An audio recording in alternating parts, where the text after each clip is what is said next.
In Caption This, we are going to use Google Slides and some historic pictures where students will work in small groups to fill in a thought or speech bubble to further understand or expand on a picture.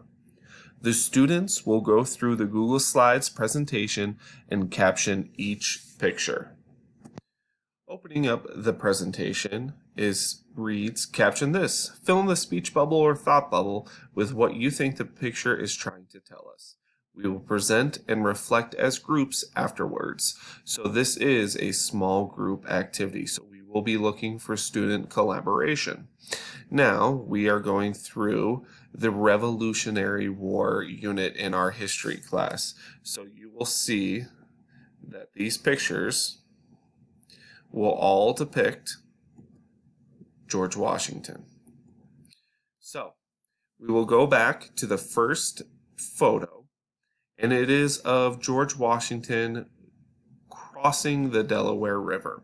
There is one thought bubble, so the group of students will have to collaborate on the one thought bubble that George Washington is saying.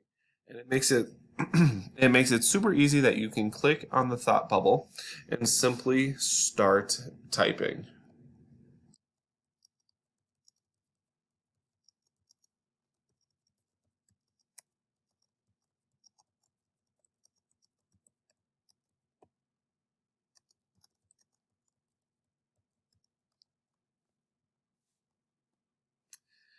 We are headed to Trenton, New Jersey to sneak up on the Hessians. That is what George Washington is saying in this picture.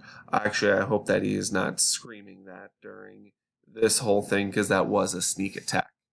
Then your class would move on to the next. And now if you notice, there's a speech bubble in front of George Washington, and then there's a thought bubble right in one of the crowd members. So now we're really getting into some dynamic collaboration of what is actually being verbalized by George Washington and then what is being thought of what he is saying.